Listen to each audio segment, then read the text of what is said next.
This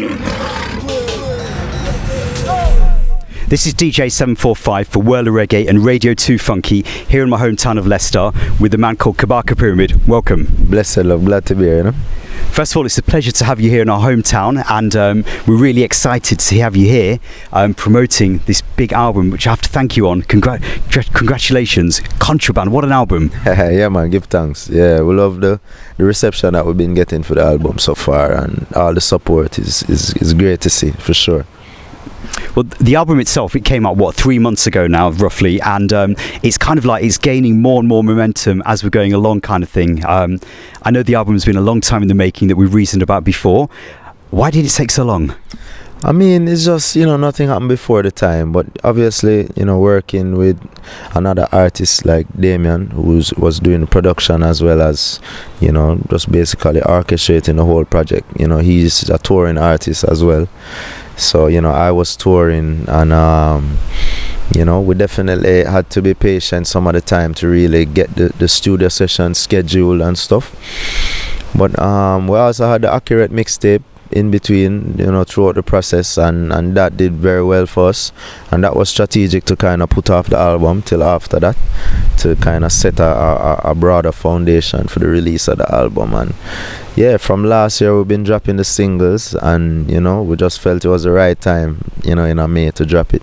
I mean, I fully agree with that, because I know what you mean, that you've kind of been giving us like a bit of a taste or a teaser that there's something coming. So we had obviously we had Well Done back in 2015, and then we had Can't Breathe, and then we had Borders, and then just slowly the singles started coming through, and we knew, okay, Kabaka Pyramid's album is coming. And I have to congratulate you, because it's obviously a joint collaboration between the Bebel Rock family and, of course, Damien Marley's Ghetto Youths International. Yes, yeah, definitely.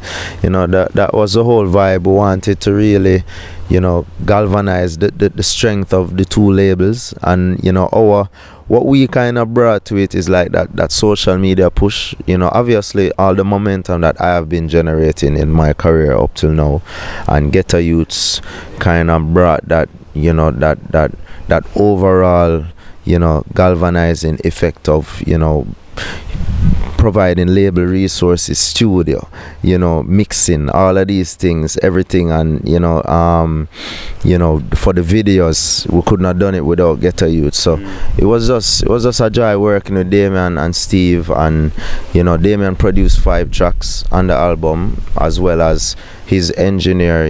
We did a lot of the recording in his studio. His engineer mixed a bunch of the songs.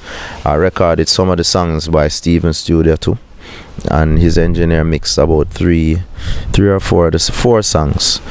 So yeah, it's definitely a family thing with the Ghetto Youths, and we're definitely privileged to be a part of the family.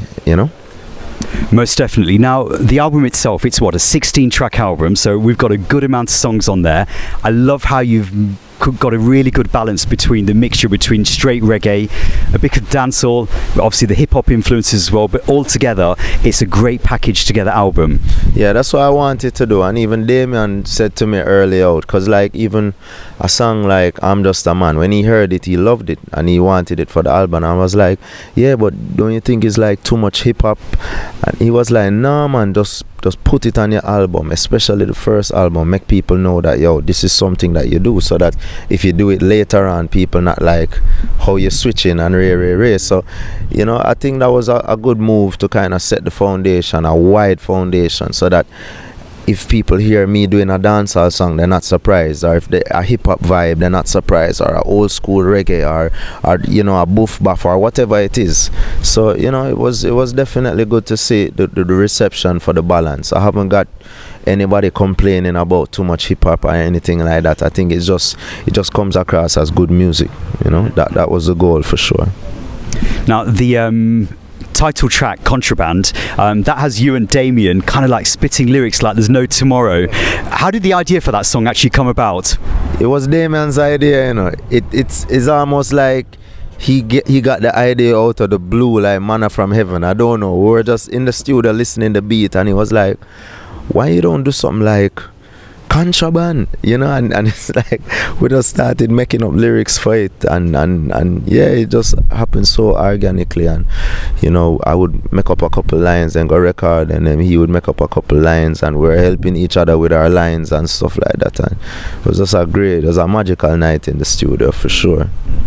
And you also got a chance to perform it with him, probably for the first time, I'm guessing, at Reggae Sunfest. Yes, that was the first time. We had one rehearsal the night before, and wow. it was a nice vibe. Like, I think even he said he was surprised by the reception that the song got from the crowd, you know, and it was good because we've been on the ground in Jamaica pushing it, you know, Boom Boom and them been playing it in the dance, you know, we pour them a play it a weddy, and you know, the song definitely get it, and obviously radio has been very good with the song too in Jamaica, so we kind of knew that, you know, we were looking for a good reception, but it's like Damien was like, okay, nice, you know.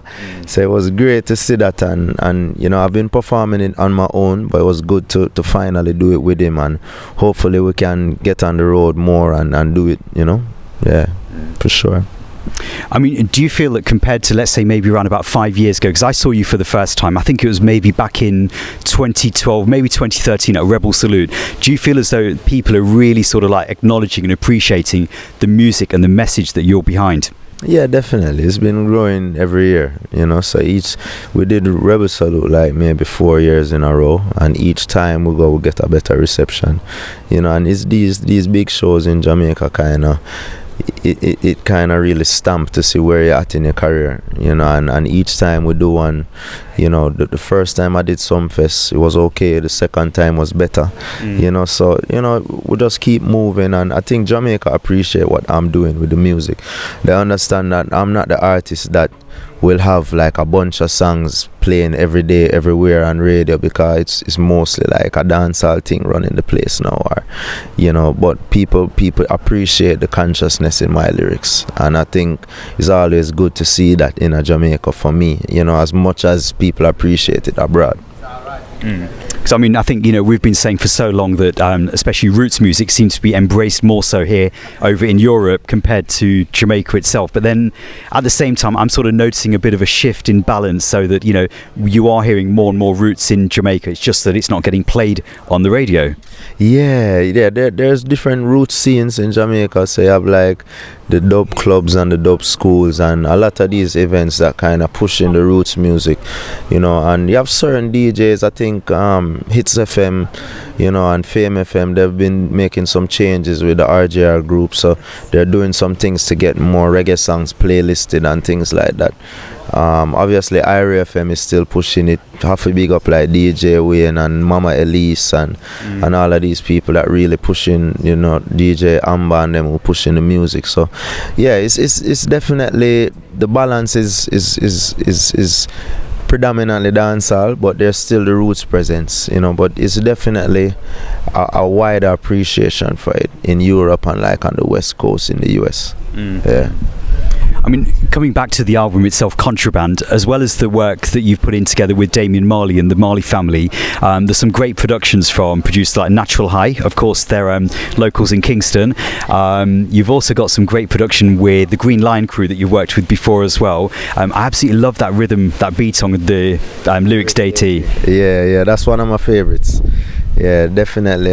You know, it's good to work with producers we've been working with over the years. Damalistic, who did Africans Arise, he's a good friend of mine. He's toured with me as like a photographer before, you know, but he's very versatile and thing. And yeah, Chronix produced one, him and Teflon produced Blessed is the Man. Protege produced Make Way with me and Pressure.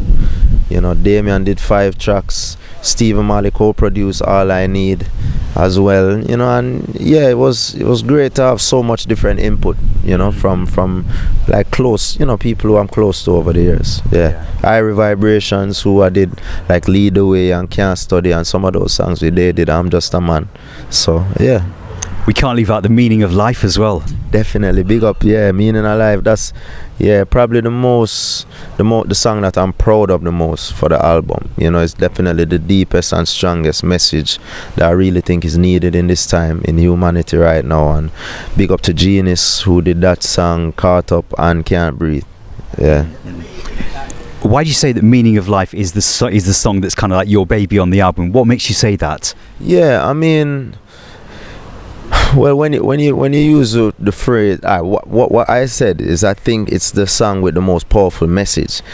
But my baby on the album is My Time, because I produced that one from scratch. Okay. Yeah, but Meaning of Life now, when we're talking about reincarnation and karma, and I think a lot of the issues that humanity faces because of this belief that we only live once, and people don't see the responsibility in their actions because they don't see a future of coming back to deal with what you've done in the past.